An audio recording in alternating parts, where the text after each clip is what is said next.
Hello नमस्कार, Radhe Radhe, good evening my dear student. उम्मीद करते हैं कि आप सभी लोग स्वस्थ और मस्त होंगे। मैं हार्दिक यादव आपका आपके यूट्यूब चैनल संस क्लासेस पर ढेर सारा स्वागत एवं अभिवादन करते हैं। उम्मीद करते हैं कि आपकी पढ़ाई शानदार और लाजवाब चल रही होगी। आज की इस वीडियो में हम लोग डिस्कस करने वाले हैं कि जो पदार्थ है उसका वर्गीकरण यानी बंटवारा कैसे किया गया, क्योंकि इससे पहले की जो क्लास थी उसमें हम लोगों ने जो है बात किया था कि पदार्थ होते क्या हैं, जो पदार्थ की जो भौतिक स्वरूप होता है, पदार्थ बना कैसे होता है, पार्टिकल्स क्या होते हैं और पदार्थ के जो लक्षण होते हैं, जो पदार्थ के कण होते हैं, उनके प्रमुख लक्षणों के बारे में हम लोगों ने बेहतरीन ढंग से जो है समझा था ना, कि पदार्थ के कण गति करते हैं, पदार्थ के कणों के बीच में रिक्त स्थान पाया जाता है, पदार्थ के कण एक दूसरे को आकर्षित करते हैं, है ना। इन सारी चीज़ों के बारे में हमने इससे पहली वाली क्लास में डिस्कस कर लिया था। जिन लोगों ने उस क्लास को नहीं देखा है, आप जाकर के पहले उस क्लास को देखिए, फिर इस क्लास को देखिए ना। अब हम बात करते हैं सीधे पदार्थ का जो है बंटवारा कैसे किया गया, वर्गीकरण यानी पदार्थ का वर्गीकरण जो शब्द है बेटा, इसका मतलब होता है बंटवारा किया गया कि पदार्थ कितने प्रकार के हो सकते हैं। ठीक है, इस चीज़ का जो बंटवारा होता है उसको हम लोग जो है वर्गीकरण बोलते हैं, यानी इंग्लिश में कहेंगे क्लासिफिकेशन ऑफ मैटर, पदार्थ का वर्गीकरण। ठीक है, तो देखो पदार्थ को बेटा जो है दो भागों में वर्गीकृत किया गया। सबसे पहले जो है उनको दो भागों में बांटा गया। ठीक है, पहला भाग जो बनाया गया था वो उनकी भौतिक अवस्था के आधार पर, और जो दूसरा बंटवारा किया गया था वो किया गया था बेटा रासायनिक संगठन के आधार पर। तो सबसे पहले बात करते हैं कि भौतिक अवस्था के आधार पर पदार्थ का जो वर्गीकरण किया गया वो उनको तीन भागों में किया गया। पहली ठोस अवस्था में, दूसरी द्रव अवस्था में, तीसरी गैस अवस्था में, यानी सॉलिड स्टेट्स, लिक्विड स्टेट्स और जो है गैसियस स्टेट्स। यानी भौतिक अवस्था में यानी कि जो पदार्थ को हम देख रहे हैं, जिस अवस्था में हम पदार्थ को देख सकते हैं वो उसकी भौतिक अवस्था होती है। यानी कि मान लीजिए कि हम खड़े हैं, हमारे सामने जो एक आयरन की बॉल रखी हुई है, यानी लोहे की एक बॉल है, ठीक है, लोहे की कोई रॉड है, तो हम उसको देख पा रहे हैं, वो भौतिक अवस्था है ना। हम जिस भी चीज़ को जिस अवस्था में आराम से देख पाते हैं उसकी भौतिक अवस्था कहलाती है ना। जैसे कि मान लीजिए हम कोई चीज़ देख रहे हैं, ठीक है, छोटी सी बात करते हैं, हमारे सामने एक गाय है, ठीक, हम गाय को देख रहे हैं तो देख रहे हैं गाय का रंग जो है काला है, उसके दो कान हैं, ठीक है, चार पैर, सारी चीज़ें हम देख रहे हैं, तो ये क्या उसके भौतिक लक्षण है। तो उसी के आधार पर अगर बात करें कि पदार्थ के भौतिक लक्षण क्या है, तो उन्होंने पदार्थ के भौतिक लक्षण के आधार पर उनको तीन भागों में बांट दिया। पहला भाग उन्होंने बनाया ठोस पदार्थ, जो काफ़ी ज़्यादा हार्ड थे, काफ़ी ज़्यादा मजबूत पदार्थ थे, उनको उन्होंने ठोस कह दिया। उसके बाद जो द्रव होता है, जो बहने वाले पदार्थ हैं, जो बह सकते हैं, ठीक है, उनको बेटा उन्होंने द्रव पदार्थ कह दिया, और जो हवा में उड़ सकते हैं उनको उन्होंने गैस कह दिया। यानी भौतिक अवस्था के आधार पर पदार्थ को तीन भागों में वर्गीकृत किया गया। पहला बेटा बनाया गया सॉलिड स्टेट्स यानी कि ठोस अवस्था, दूसरा आपका लिक्विड स्टेट यानी द्रव अवस्था, और तीसरा बनाया गया गैसियस स्टेट यानी कि जो है गैसीय अवस्था। अब बात करते हैं कि जो है दूसरा बंटवारा कैसे किया गया, वो पदार्थ के रासायनिक संगठन के आधार पर किया गया था, कि मतलब रासायनिक संगठन के आधार पर पदार्थ को कितने भागों में बांटा गया। तो रासायनिक संगठन के आधार पर जो है बेटा उनको दो भागों में बांटा गया। पहला है शुद्ध पदार्थ और दूसरे है बेटा अशुद्ध पदार्थ। अशुद्ध पदार्थ को बेटा मिश्रित पदार्थ कहते हैं। क्या कहते हैं? मिश्रित पदार्थ। देखो जो शुद्ध होता है उसमें किसी भी प्रकार की कोई मिलावट नहीं होती है, ठीक, उसको हम शुद्ध कहते हैं। ठीक, जैसे हम घी लेने जाते हैं तो कहते हैं भैया हमें शुद्ध घी दीजिए, इसमें किसी भी प्रकार का कोई चीज़ मिला नहीं होना चाहिए, तो उसको हम शुद्ध कहते हैं। और अशुद्ध का मतलब क्या होता है? जिसमें अन्य कई सारे जो है कारक मिले हो या अन्य कई चीज़ मिले हो, उसको हम अशुद्ध कहते हैं ना। तो शुद्ध पदार्थ जिसमें किसी भी प्रकार का कोई अन्य दूसरा पदार्थ नहीं पाया जाता है, उसको हम शुद्ध पदार्थ कहते हैं। शुद्ध पदार्थ दो प्रकार के होते हैं बेटा, एक आपका तत्व होता है, दूसरा आपका यौगिक होता है, जो कि इस चैप्टर में बिल्कुल नहीं पढ़ना है। ठीक है, बस ओवरव्यू में हम समझ रहे हैं कि क्या क्या हो सकता है। बाकी इस चैप्टर में आपको सिर्फ भौतिक अवस्था के आधार पर वर्गीकृत किए गए पदार्थ को पढ़ना है ना। अब बात करते हैं अशुद्ध पदार्थ। अशुद्ध पदार्थ को मिश्रित पदार्थ कहते हैं। देखो अशुद्ध का मतलब क्या होता है, उसमें कुछ न कुछ और मिला होगा, ठीक है, तभी तो वो अशुद्ध हुआ होगा। शुद्ध में तो ऐसा कुछ नहीं होता ना, जो शुद्ध होता है पूरी तरीके से प्योर होता है, और जो अशुद्ध होता है उसमें कई सारी चीज़ें आपस में मिला दी गई तो वो क्या हो गया, अशुद्ध हो गया, है ना। अशुद्ध पदार्थ दो प्रकार के होते हैं, एक होते हैं समांगी और दूसरे कैसे होते हैं, विषमांगी। ठीक है, ठीक है, ये दो चीज़ें आप क्लियर करना है। ठीक है, ध्यान में रखना है कि संगठन के आधार पर जो पदार्थ होते हैं वो दो प्रकार के होते हैं, एक शुद्ध होता है, दूसरा अशुद्ध। शुद्ध पदार्थ की बात की जाए तो आपके तत्व हो गए हैं, ठीक, एलिमेंट्स हो गए हैं, जैसे कि कैल्शियम हो गया, हाइड्रोजन हो गया, हीलियम हो गया, लिथियम हो गया, ये सब चीज़ें जो हैं वो तत्व की श्रेणी में आती हैं। फिर यौगिक की श्रेणी में आती हैं जो चीज़ें, वो भी क्या है, शुद्ध ही मानी जाती हैं। ठीक है, अशुद्ध में क्या आता है, आपका मिश्रण आता है, जैसे कि समांगी मिश्रण और विषमांगी मिश्रण। ठीक है, तो ये चीज़ें आपको ध्यान में रखना कि पदार्थ का वर्गीकरण भौतिक अवस्था और रासायनिक अवस्था के आधार पर हुआ है। जो भौतिक अवस्था के आधार पर हुआ है वो ठोस, द्रव और गैस, जो कि इस चैप्टर में हम लोगों को पढ़ना है। अब हम बात करने वाले हैं, स्टार्ट करते हैं जो आज का हमारा पहला जो है भौतिक अवस्था के आधार पर जो पहली अवस्था है पदार्थ की, कौन सी अवस्था है, ठोस अवस्था है। तो सबसे पहले आज हम ठोस अवस्था के बारे में पढ़ने वाले हैं कि ठोस अवस्था होती क्या है, सॉलिड स्टेट होती क्या है। तो सबसे पहले बात करेंगे वे पदार्थ जिनका आकार और आयतन दोनों क्या होता है, निश्चित होते हैं। ठीक, उस कोई पदार्थ ले लीजिए जिसका आकार क्या है, बिल्कुल एक निश्चित है, और उसका आयतन भी क्या है, निश्चित है। ठीक है, वे ठोस पदार्थ कहलाते हैं और पदार्थ की इस अवस्था को हम बेटा ठोस अवस्था कहते हैं। अब इसको एग्जांपल से हम समझ सकते हैं कि अगर मान लीजिए कि हमारे पास एक लोहे की एक बॉल है, ठीक, सपोज दैट करिए हमारे पास एक लोहे की बॉल है। ठीक है, अब इसका जो है बेटा भार भी और इसका आकार भी दोनों क्या है, निश्चित है, ये बदलेगा नहीं समय पर। ऐसा नहीं कि आज जो है ये गोलाकार है, कल ये जो बेटा इसका शेप जो है ट्रेंगलाकार हो जाएगा, ऐसा कुछ नहीं। ये गोल है तो ये परमानेंट गोल ही रहेगी, ये बदलेगी नहीं। अगर ये 1 kg की है, अगर ये 1 kg की है तो इसका भार भी क्या रहेगा, 1 kg का रहेगा, और जिससे इसका आकार है वो गोल है, वो गोल ही रहेगा। यानी कह सकते हैं ठोस पदार्थ जो है वो अपनी अवस्था को परिवर्तित तब तक नहीं करते हैं जब तक उन पर जो है अवस्था परिवर्तन करने वाले कारक ना लगाए जाएं, जैसे कि ताप और दाब। ये दो कारक होते हैं जो किसी पदार्थ की अवस्था को बदल सकते हैं। अब मान लीजिए हमको इसकी अवस्था बदलना है तो हम इसको बहुत ज़्यादा हीट करेंगे, बहुत ज़्यादा गर्म करेंगे, ठीक है, तब जाके इसकी अवस्था बदलेगी। लेकिन सामान्यतः जो होते हैं वो ठोस पदार्थ अपना आकार और आयतन कभी नहीं बदलते हैं। यानी कि जो उनका भार है अगर 1 kg का तो वो 1 kg का ही रहेगा, अगर वो गोलाकार हैं तो वो गोलाकार ही रहेंगे। ऐसा नहीं है कि कोई गोलाकार चीज़ है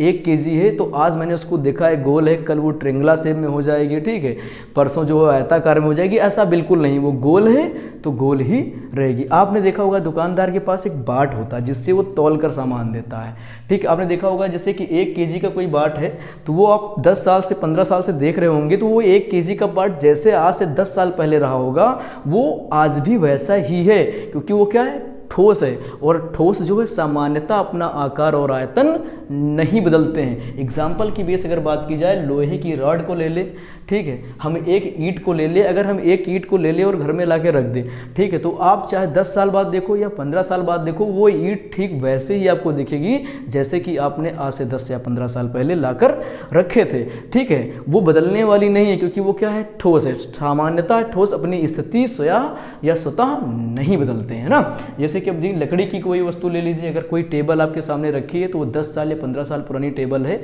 आप देख सकते हैं उसने क्या अवस्था बदली। वो टेबल से चेयर थोड़ी बन गई ना कि ऑटोमेटिक टेबल से वो चेयर बन गई हो, फिर चेयर से वो स्टूल बन गई हो, ऐसा कुछ नहीं होता। वो जिस अवस्था में है उसी अवस्था में रहेगी और उसका आकार वैसा ही रहेगा जैसा कि 10 साल पहले था, और जितना भार रहा होगा उसका भार आज भी उतना ही है। तो कह सकते हैं कि ठोस पदार्थ सिर्फ वे पदार्थ होते हैं जो अपनी अवस्था को कभी परिवर्तित स्वतः नहीं करते हैं ना। ठोस पदार्थ की अवस्था नहीं बदलती, ना उनका भार बदलता है और ना ही उनका आयतन बदलता है, ठीक है। ये चीज़ आपको समझ में आ गई होगी। एक बार इसका स्क्रीनशॉट लीजिए, फिर आगे चलते हैं। तो आपने भी स्क्रीनशॉट ले लिया जिसमें हम क्या पढ़ रहे थे, ठोस पदार्थ, ठीक है। ठोस पदार्थ के अब हमको जो पढ़ना है, जो ठोस पदार्थ है उसके क्या क्या लक्षण हो सकते हैं, हम कैसे ये चीज़ तय करेंगे कि हमारे सामने जो ये पदार्थ रखा है ये ठोस है, कैसे तय करेंगे इस चीज़ को। एक तो मैंने अभी आपको परिभाषा बता दी कि भाई जो पदार्थ अपनी अवस्था ना बदले, यानी उसका आकार और आयतन दोनों क्या रहें बेटा, निश्चित रहें, वो सामान्य रूप से ना बदले, ठीक है, तो वो क्या है, ठोस है। इसके अलावा आप कोई कहेगा भाई ठोस पदार्थ जो है उसके अब लक्षण बताइए ना, उसके प्रमुख लक्षण क्या हो सकते हैं। तो आप बिल्कुल आसान भाषा में उसको समझा देना, क्योंकि आपने साइंस क्लासों से पढ़ रखा है कि ठोस पदार्थ जो है उसके जो गुणधर्म है, यानी कि प्रॉपर्टीज़ है, यानी कि कैरेक्टरिस्टिक्स ऑफ सॉलिड मैटर। इसमें क्या हम बताएंगे कि जो ठोस पदार्थ है सबसे पहले उसके आकार के बारे में हम समझाएंगे। अगर हमसे कोई छोटा है और हमसे पढ़ने आएगा तो क्या बताएंगे, हम यही कहेंगे सबसे पहले कि जो ठोस पदार्थ है जो उसका आकार यानी शेप है वो क्या है, ठोस पदार्थ के अणु एक निश्चित क्रम में व्यवस्थित होते हैं, इसलिए जो है ठोस पदार्थ का जो क्या कह सकते हैं बेटा आकार है वो निश्चित रहता। अब मेरा क्वेश्चन आप लोगों से कि बेटा ठोस पदार्थ का आकार निश्चित क्यों होता है, पहला क्वेश्चन।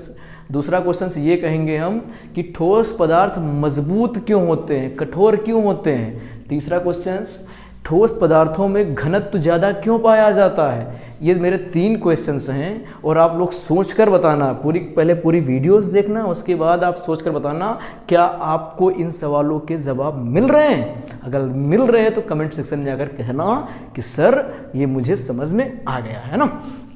जैसे कि मैंने कहा कि जो ठोस पदार्थ है उसके जो ठोस पदार्थ के जो अणु हैं, जो ठोस पदार्थ के जो अणु होते हैं वो क्या होते हैं बेटा, बिल्कुल एक निश्चित पैटर्न में लगे होते हैं, बिल्कुल क्रम से लगे होते हैं। आप जैसे कि यहाँ पर देख पा रहे होंगे कि जो ठोस पदार्थ के मॉलिक्यूल हैं, जो अणु हैं वो क्या है बेटा, देखो एक क्रम से लगे हुए हैं, देख रहे हो ना बेटा, एक क्रम से लगे हुए हैं। इस क्रम से व्यवस्थित होने की वजह से ठोस पदार्थ का जो है आकार निश्चित होता है। क्वेश्चन है ठोस पदार्थ के आकार क्यों निश्चित होते हैं, जवाब में आप तुरंत बोलोगे कि सर ठोस पदार्थ जो जिन अणुओं से मिलकर बना है वो एक निश्चित क्रम में लगे हुए हैं, इसलिए क्या है इसका आकार सेम रहता है, ये बदलता नहीं है, फिर निश्चित रहता है। बात समझ में आ गई। पहला पॉइंट हमने क्लियर कर लिया।